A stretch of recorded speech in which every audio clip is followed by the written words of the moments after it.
충남 태안의 마도해역에서는 지난 2009년 마도 1호선, 2010년 마도 2호선에 이어 2011년에 마도 3호선 수중 발굴 조사가 실시되었다. 마도 3호선이 발견된 곳은 육지로부터 약 300m가량 떨어진 곳이며 수심은 약 3에서 6m로 비교적 얕은 편이다. 마도 3호선 선체의 길이는 약 12m, 폭은 약 8.5m다. 길이에 비해 폭이 넓어 평면 형태는 타원형에 가깝다. 마도 3호선은 지금까지 발견된 고선박 중 가장 모존 상태가 양호한 편으로 선체 구조가 거의 완전한 형태로 남아있다.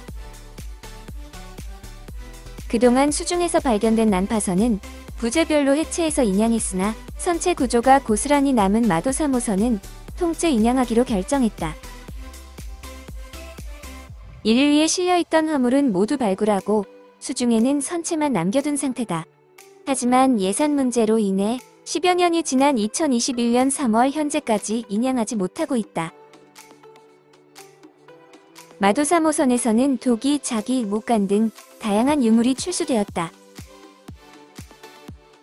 도기는 도기호, 도기병, 접시 등 모두 50점인데 도기호 내부에는 전어, 청어, 밴댕이 등 각종 어류가 담겼던 것으로 확인되었다. 자기는 청자 35점이 출수되었는데 대접, 접시 등 생활 용기가 대부분이다. 목재 빗은 7개가 출수되었는데 선원들이 사용하던 것인지 아니면 화물로 실린 것인지는 알 수 없다. 선원들이 사용하던 작은 돌로 만든 장기알도 출수되었다. 고려시대에는 장기를 상이라고 불렀는데 발견된 장기알에서는 차, 포, 조리라 쓴 글자가 확인된다. 당대의 기록인 목간은 모두 35개가 출수되었다. 선박에 실린 화물의 물표로 쓰인 목간에는 화물의 종류와 수량, 수취인, 발송인 등이 적혀있다. 목간으로 확인되는 화물 중에는 고급 해산물인 전복이 있는데 전복은 젓갈과 생전복의 형태로 마도 3호선에 실렸다. 목간과 유물로 모두 확인된 화물로는 상어가 있다. 목간을 통해 상어 한 상자가 마도 3호선에 실렸음이 확인되었는데 실제로 대나무 상자에 담긴 상어뼈가 발견되었다. 이 밖에 개고기 포와 물고기 기름도 마도 3호선에 화물로 실렸음이 목간을 통해 확인된다. 원종 14년 12월 몽골의 다루가치가 고래기름을 요구한 적이 있는데 당시 고래기름은 불을 밝히는 연료로 사용되었다. 따라서 목간에 적힌 물고기 기름도 이와 같은 목적으로 사용되었을 것으로 추정된다. 목간에 적힌 수취인으로는 신윤화 실황과 같은 개인도 있고 전민과 같은 조직도 있다. 신윤화 실황은 마도 3호선이 침몰한 시기를 추정할 수 있게 했다. 그는 원종 원년 8월 몽골의 사신으로 다녀온 인물이다. 당시 그의 관직은 장군인데 장군과 실황은 모두 사품벼슬이다. 따라서 마도 3호선이 1260년을 전후한 시기에 침몰한 것임을 알 수 있다. 실제로 마도 3호선에서 채취된 목재 시료를 이용한 방사성 탄소 연대 측정 결과가 13세기 중반으로 나타났다. 김영공은 김씨성을 가진 영공을 말하는데 영공은 왕의 아들이나 관직자 중에서 가장 높은 벼슬을 받은 경우에만 사용하는 극존칭이다.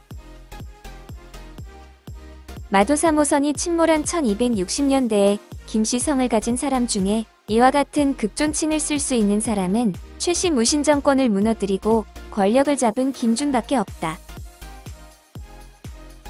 원종 6년 10월 김준은 해양으로 책봉되었는데 그는 원종 9년까지 집권했다. 따라서 마도 3호선의 침몰 시기는 1265에서 1268년이라는 것이 도출된다.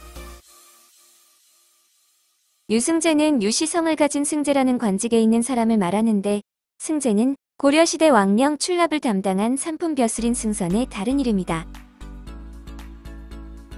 1260년을 전후한 시기에 유시성을 가진 사람 중에 승선직을 찾아보면 유천우가 있다. 그는 원종 초의 추밀원 우부승선으로 원종 4년에 추밀원 좌승선으로 임명되었다. 유천우는 뇌물을 많이 받아서 부자가 되었는데 그 돈으로 선원사에 불사를 일으켜 김준을 위해 기도했다고 할 정도로 김준의 측근이었다. 여수연 부사신의 여수연은 오늘날의 전남 여수다. 여수는 사료에 따라 여수 또는 여수로 표기한다. 사심은 지방의 관리를 감독하는 관직이다. 이를 통해 마도 3호선이 출항한 곳이 여수 또는 인근 지역임을 추정할 수 있다. 한편 김영공 즉 김준에게 보내는 화물의 목간에는 그에게 사심이라는 관직이 붙어있다. 비록 여수처럼 정확한 지명은 없으나 여수 또는 인근 지역의 사심으로 추정된다. 기대랑의 대랑은 실랑을 잘못 적은 것으로 추정된다. 마도 3호선이 침몰한 1265에서 1268년 무렵에 기시성을 가진 사람 중에 사품 벼슬인 실랑에 있었던 이론은 기원이 유력하다. 원종 10년 6월 삼품 벼슬인 대장군이었던 그는 인연에 의해 성으로 유배되었다. 원종 9년 12월 인연은 김준을 죽이고 무신정권 최고 권력자가 되었는데 6개월 후에 기원이 유배되는 것으로 보아 그가 김준과 가까운 관계였음을 추정할 수 있다.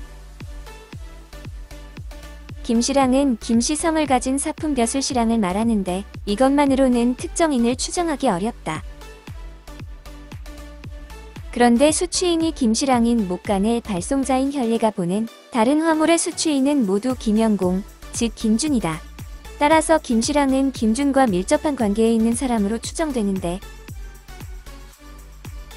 마도 3호선이 침몰한 1265에서 1268년 이전인 원종 3년에 사품 벼슬인 장본직에 있던 김준의 세 아들, 즉 김대재, 김용재, 김석재가 유력하다.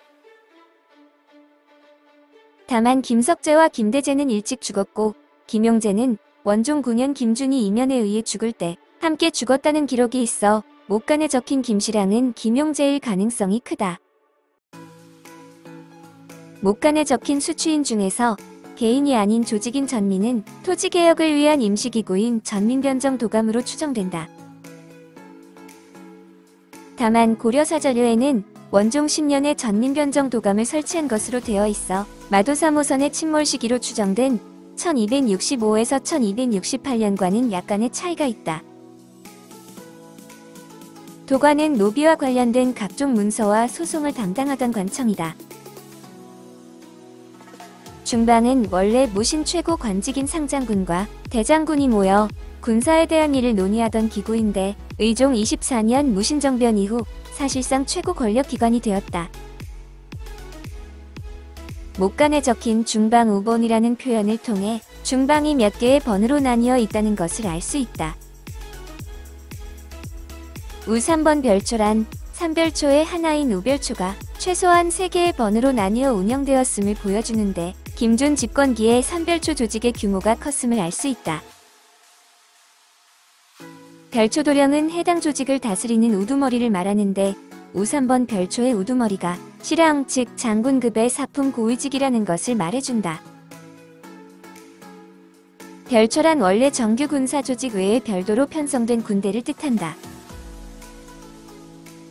최충원에 이어 권력을 승계한 최우는 도둑이 많음을 근심하여 용맹스러운 사람들을 모아 매일 밤 순행하도록 했는데 이로 인하여 야별초라는 이름이 생겼다. 이후 조직이 커짐에 따라 야별초는 좌별초와 우별초로 나뉘었고 몽골의 포로로 잡혀갔다가 돌아오거나 탈출한 이들로 이루어진 신의군을 포함하여 삼별초라고 불렀다. 이렇게 구성된 삼별초는 사실상 무신정권을 지켜주는 사병과 같은 존재였다.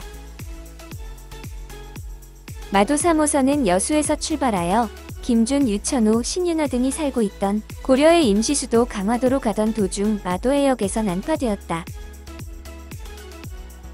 마도해역의 안흥량은 조수가 빠르고 간만의 차이가 커서 강풍이 불면 선박 침몰 사고가 빈번하게 발생했던 곳이다.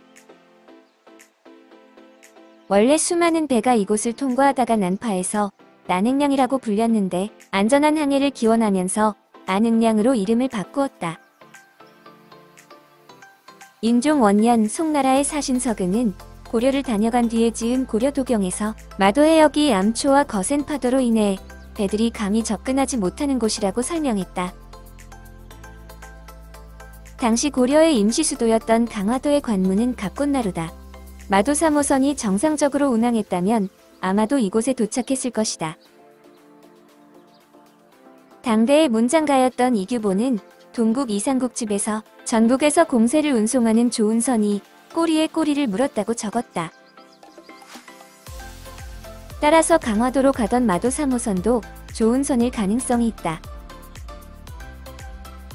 하지만 마도 3호선에 실린 화물의 발송자는 심부름꾼, 선제, 혈례 등으로 별다른 관직이 없는 사람들이다. 만약 마도 3호선이 조은선이라면 화물의 발송자는 해당 지방의 책임자가 검수했다는 의미로 장자를 적어야 한다. 따라서 마도 3호선은 국가의 공식적인 조은선이 아니라 김준과 같은 특정 개인이나 조직에게 보내는 화물선임을 알 수 있다. 마도 3호선에 실린 화물의 수량은 상업적인 목적으로 보기 어려울 정도로 적다. 게다가 수취인의 사심 김영공과 여수연 부사심이 있는 것으로 미루어 볼 때 마도 3호선에 실린 화물은 여수 인근 지역에서 이 지역의 중앙관리자이자 당대 최고 권력자인 김준과 그의 주변 인물 및 관련된 권력기관에 보내는 선물로 추정된다. 고종 45년 3월 김준은 최씨 무신 정권을 무너뜨리고 집권했지만 그의 권력은 상대적으로 취약했다. 결국 김준과 그의 지지기반인 무신들의 반대에도 불구하고 고종 46년 고려와 몽골은 강화협상을 통해 30여 년에 걸친 전쟁을 끝냈다. 게다가 몽골 쿠빌라이 칸의 후원을 받아 원종 원년에 즉위한 원종은 김준에게 버거운 상대였다. 원종 9년 3월 몽골의 쿠빌라이 칸이 강화도에서 배경으로 빨리 환도할 것을 독촉하면서 김준의 입조를 요구하는 일이 벌어졌다. 김준은 몽골의 입조 요구에 응할 생각이 없었다. 오히려 그는 몽골의 사신을 죽이고 더 먼 섬으로 수도를 옮길 계획을 세웠다. 이를 해도 제천이라 한다. 김준은 이러한 계획을 원종에게 보고했으나 원종의 개경한도 의지는 흔들림이 없었다. 그러자 김준은 차송호 등과 협의하여 원종을 폐위시키고 자신의 말을 잘 듣는 새로운 왕을 세울 모의까지 했다. 이제 원종과 김준의 대결은 마지막을 향해 가고 있었다. 원종 9년 12월 김준과 그의 수양 아들인 이면 사이에 틈이 생긴 것을 이용해 원종은 인연을 시켜 김준을 죽였다. 이로써 김준의 권력은 10년 만에 막을 내리게 된다.